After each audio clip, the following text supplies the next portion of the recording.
Varicose veins కి సరైన చికిత్స కోసం సంప్రదించండి ఎవిస్ హాస్పిటల్. నమస్తే, వెల్కమ్ టు సుమన్ టీవీ. ప్రస్తుతం మనతో దివ్య విశ్వశక్తి పరివార ప్రచారకులు ఓం స్వరూప్ గురువు గారు ఉన్నారు. వీరితో ఈరోజు కొన్ని విషయాల్ని మనం చర్చిద్దాం. నమస్కారం గురుగారు.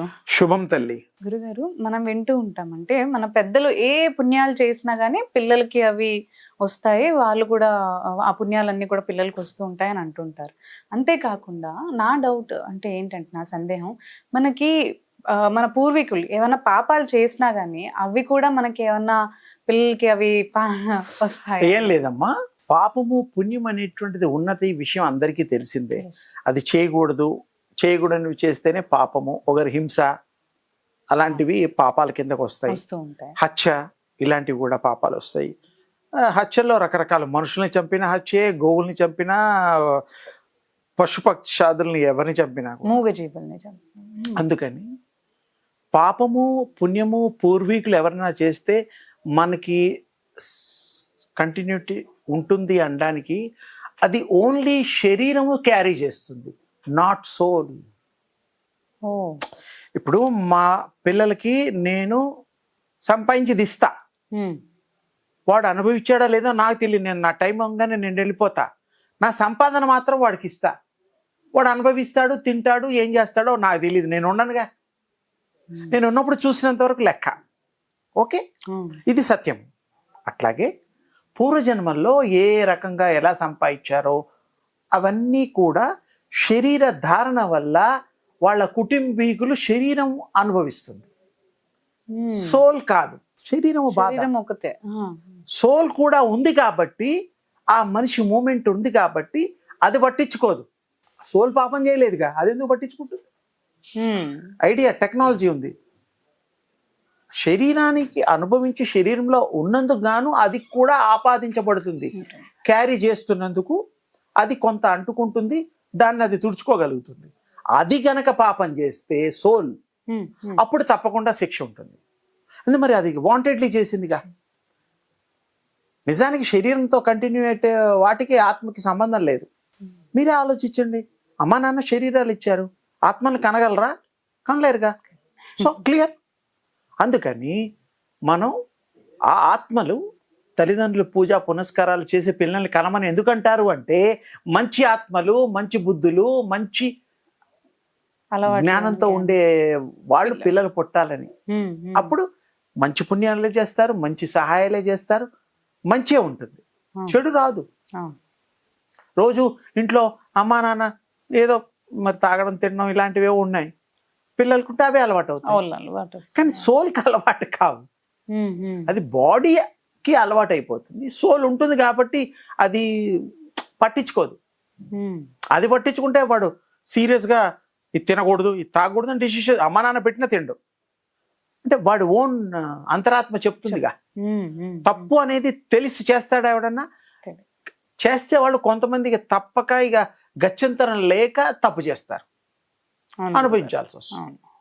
కానీ శరీర ధారణలు కూడా వాటి ఎక్స్పీరియన్సెస్ కోసం కాబట్టి ఈ కర్మలు అని కూడా మనం ట్రాన్స్ఫర్ చేయొచ్చు. ఎలాగంటే మన ఊళ్ళల్లో గడ్డివాములు ఉంటాయి, ఎండుగడ్డి వాములు, పచ్చిగడ్డి వాములు.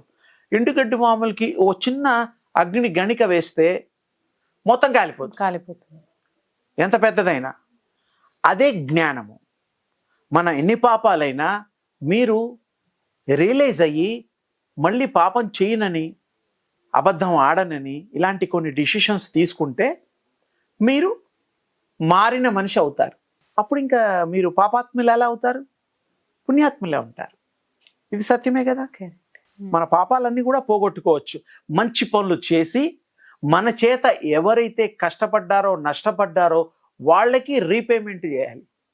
వాళ్ళకి మనం చేసిన తప్పు వల్ల వాళ్ళ జీవితాలు పాడైపోయాయి అనుకోండి, వాళ్ళకి ఆ బాధ్యత తీసుకొని మంచి చేసి అట్లీస్ట్ మానవత్వాన్ని చాటుకున్నప్పుడు మనకి పాపం తక్కువ అవుతుంది. మనం చేసినతేనే అయ్యింది కదా అది. అందుకు తెలియకుండా కూడా బోల్డ్ పాపాలు జరుగుతూ ఉంటాయి. అవన్నీ ఎలా తెలుసుకోవాలి ఏమిటంటే, ముందు ధ్యానంలో ఇవన్నీ చేస్తే పాపాలు చేయాలనే బుద్ధి రాదు, ఆ మనిషి దృష్టి పోదు. పైగా ఇంకో విషయం, పాపాలు పుణ్యాలు ట్రాన్స్ఫరబుల్. ఓకే. ఇప్పుడు మీ వస్తువులు నా మీద మంచితనంతో మీరు వాడుకోండి, ఈ డబ్బుతో మీరు జీవితం ఏర్పాటు చేసుకోండి అని ఏదో కొంత అమౌంట్ ఇస్తారు. నా మంచితనం వల్ల, నా ప్రవర్తన వల్ల. చెడ్డవాళ్ళకి దానం చేస్తామా? లేదు, చేయం కదా. మళ్ళీ తిరిగి ఇస్తారని నమ్మకం ఉంటేనే అది వేరు. అలాగే ఇక్కడ కూడాను మనం ఇతరులకి మనం చేసిన పాపాలని నివృత్తి చేసుకోవచ్చు, పాపాలు చేసుకోకుండా జ్ఞానంతో ఉండొచ్చు. పూర్వజన్మ పాపాలు పోవడం కోసమే, మంచి పనులు చేయడం కోసమే భగవంతుడి ఆరాధనలు తపస్సు చేస్తూ ఉంటాం, అది పోతాయి. కానీ దానికి సబ్స్టిట్యూట్గా మనం పుణ్య కార్యక్రమాలు చేస్తూ ఆత్మ దాన్ని ఏంటంటే రియలైజేషన్ కావాలి. రియలైజేషన్ అయినప్పుడు ఇంకా వాడు పరిపూర్ణ అవుతాడు, పరమాత్ముడు అవుతాడు, పిచ్చి పనులు చేయడు. ట్రాన్స్ఫరబుల్ శక్తులు ఉంటాయి కొంతమందికి, ఋషులకి వాళ్ళకి, దే కెన్ ట్రాన్స్ఫర్ ఆల్సో. కొంతమంది జబ్బులు తగ్గిస్తూ ఉంటారు, మునులు, ఋషులు, స్వామీజీలు, మాతాజీలు. అది ఉంది, ఆ సిస్టమ్ మనకి పూర్వం ఉంది. మీకు ఈతి బాధలు పోగొట్టచ్చు, గ్రహపీడ పోగొట్టచ్చు, జబ్బులు తగ్గించవచ్చు, అవి ఇతరులకు కూడా ట్రాన్స్ఫర్ చెయ్యొచ్చు. అది కూడా ట్రాన్స్ఫర్ మంచి వాళ్ళకి చేయడం తప్పు, చెడ్డ ట్రాన్స్ఫర్ అనేది నాట్ కరెక్ట్. కరెక్ట్, అదే అవును, తప్పు కదా. అందుకని దాన్ని ఏం చేస్తారంటే గడ్డి పరకల మీద వాటి మీద ఇది చేసి అప్పుడు కొంతమంది తీస్తూ ఉంటారు. చాలా అడ్వాన్స్ శక్తి కలిగిన వాళ్ళు చేయగలుగుతారు, వేరే వాళ్ళకు కూడా ఇవ్వగలుగుతారు, పరకాయ ప్రవేశాలు చేయగలుగుతారు. మీ బాడీలో, నా బాడీలో వేరే వాళ్ళు రావచ్చు without my knowledge, without my permission. This is a power. ఆ పవర్ గురించి తెలుసుకొని రియలైజేషన్ అయితే తప్ప వాట్ ఈస్ పవర్ తెలుసుకోకుండా పవర్ అంటే కూడా స్పెల్లింగ్ మాత్రమే. అలా కాకుండా you can carry, you can transfer, శక్తిపాత్ అలాంటివి కూడా ఉన్నాయి. ఎంతో మంది ఋషులు చేశారు గతంలో, జ్ఞానము బోధించారు. చదువే కాదు, అదొక విద్య. ఇప్పుడు మంచి రోజులు, చెడ్డ రోజులు అంటే మీరు నిర్ణయం తీసుకునే దాన్ని బట్టి ఉంటుంది. మీకు ఎప్పుడు అన్ని మంచి రోజులు కావాలంటే మీరు మంచి థాట్ క్యారీ చేయండి. Everything will be good 24 hours 365 days. Bad thought లేనప్పుడు దేర్ ఈస్ ఇంకా అంతకంటే గొప్పదేముంది. అది బ్రహ్మ మనకిచ్చిన అనుగ్రహం. ఒక్కసారి కూడా చెడు థాట్ రాకూడదు, ఇతరులకు చెడు చేయకూడదు. మీరు మంచివాళ్ళు అవ్వడానికి ఇంతకంటే మార్గాలు ఏమున్నాయి? అది చాలా అవసరం ఈ సమాజంలో. బతుకుతూ ఇతరులను కూడా బతికిస్తూ వీలైనంత వరకు మంచిగా మారి మళ్ళీ చెడిపోకుండా ఉండాలి. అప్పుడు దేశం సుభిక్షంగా ఉంటుంది, తోటి మనుషులు బాగుంటారు. అందుకని ఇక్కడ యోగాలో పద్ధతి ఉంది, ధ్యానంలో పద్ధతి ఉంది, తపస్సులో పద్ధతి ఉంది. Just like money transferable. ఇదేమో టెక్నికల్గా చేస్తాము, అదేమో ఆధ్యాత్మిక శక్తితో చేస్తాము. చెయ్యొచ్చు. గతంలో చాలా దాని డీటెయిల్స్ ఉన్నాయి, వాళ్ళ కోసం చెయ్యొచ్చు. ఉన్నట్టుండి ఏమీ తెలియని వాడికి కూడా శక్తి ఇవ్వచ్చు. అంటే వీడికి ఉంటే ట్రాన్స్ఫరబుల్, వై నాట్? అంటే వీడికి శక్తి ఉన్నవాడు హీ కెన్. అందుకోసం చాలా మంది టోస్ ముట్టుకొనివారు, కాళ్ళు ముట్టుకొనివారు. అక్కడి నుంచి కూడా ఇవ్వచ్చు, చేతుల్లోంచి ఇవ్వచ్చు, టచ్ చేసి ఇవ్వచ్చు, ఏమి ముట్టుకోకుండా మనస్సుతో కూడా ఇవ్వచ్చు. అన్ని విధాలుగా ఇవ్వచ్చు ట్రాన్స్మిషన్.